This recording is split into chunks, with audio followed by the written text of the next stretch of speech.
যারা এই গরমে বারবার আইসক্রিম কিনে খাচ্ছ তারা একবার হলেও পাকা আম দিয়ে রেসিপিটা বানিয়ে খাবে। এটা খাওয়ার পরে আইসক্রিমের স্বাদকেও ভুলে যাবে। আসসালামু আলাইকুম, কেমন আছো সবাই? আশা করি সবাই ভালো আছো। আলহামদুলিল্লাহ আমিও আল্লাহর রহমতে ভালো আছি। তো চলো শুরু করি। এখানে আমি বড় সাইজের 5টা পাকা আম নিয়েছি, আর আমগুলো মিষ্টি হবে এরকম দেখে আম নির্বাচন করতে হবে। তো দেখো আমি আমগুলো না আগে কিন্তু ধুয়ে নিয়েছিলাম, এখন না কেটে নিব। তো এভাবে কেটে তারপরে আমি একটা ছুরির সাহায্য পিস পিস করে একটা চামচ দিয়ে উঠিয়ে নিব। তোমরা চাইলে এই আমগুলো না খোসা ছাড়ে হাত দিয়ে চটকে নিতে পারো, কিংবা এটা বটি দিয়েও কেটে নিতে পারো। জাস্ট আমের এই যে পিউরিটাই লাগবে আমাদের। তো যাই হোক আমি এভাবে না সবগুলো আম কিন্তু কেটে নিয়েছিলাম।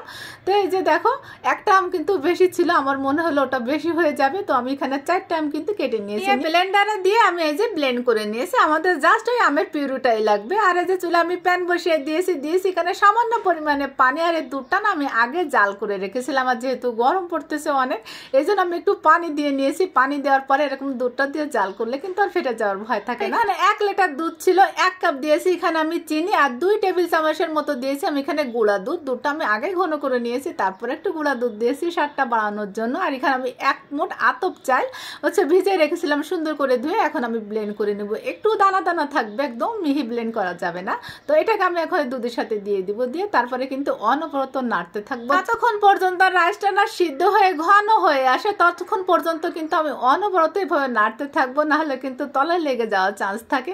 তো আমি 10 থেকে 15 মিনিটের মতো এরকম কিন্তু মিডিয়াম আছে অনবরত কিন্তু নাড়তেছিলাম। আর নাড়তে নাড়তে এই যে এ পর্যায়ে এসে দেখো একদম কিন্তু ঘন ফিরনির মতো হয়ে আসছে। এই পর্যায়ে আমি চুলাটা বন্ধ করে দিয়ে ফিরনিটা একটু ঠান্ডা করে নেব, কারণ চুলা জ্বালানো অবস্থায় কিন্তু আমের পিউরিটা দিলে দুধটা কিন্তু একদম ফেটে যাবে। তো ওই পর্যায়ে কিন্তু আমের পিউরিটা তোমরা দিবা না, এই টিপসটা অবশ্যই মনে রাখবা। তো আমি কিন্তু চুলা অফ আছে, এই পর্যায়ে আমের পিউরিটা দিয়ে কিন্তু নেড়ে চেড়ে খুব সুন্দর করে এটাকে মিশিয়ে নিয়েছিলাম। তো তোমরা ঘনত্বটা দেখো একটু কিন্তু পানি পানি হয়ে যায় নাই। তো এই পর্যায়ে কিন্তু কারেন্টটা চলে গিয়েছিল।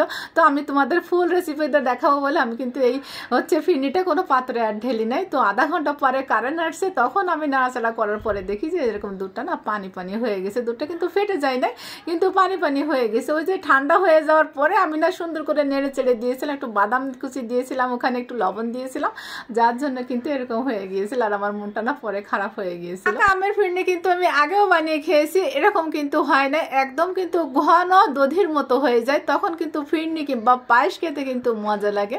তো ওই যে লাকটা খারাপ, কারেন্ট চলে গিয়েছিল, আমি কিন্তু একটু স্কিপ করতে চাই না, পুরোটা তোমাদের মাঝে শেয়ার করতে চেয়েছিলাম, যার জন্য না এরকম হয়ে গিয়েছে। তোমরা এই ভুলটা করবো না, আমি তো ভিডিওতে সম্পূর্ণ দেখাবো বলে এই ভুলটা হয়ে গিয়েছে। আমের পিউরিটা দিয়ে সুন্দর করে মিশিয়ে সাথে সাথে না একটা পাত্রে ঢেলে নিবা, তাহলে কিন্তু এমনটি আর হবে না। আমি ফ্রিজে রেখে একটু ঠান্ডা করে নিয়েছিলাম যে একটু ঘন হয় নাকি, তো হয় নাই। ওই যে লাক খারাপ, তো আমি একটু আম ছোট ছোট কিউব করে কেটে দিয়েছি, আর একটু বাদাম কুচি দিয়ে তারপরে খেয়েছিলাম। এটা কিন্তু খেতে খারাপ হয়নি, কিন্তু আসল স্বাদটা পাওয়া যায়নি, এই আর কি।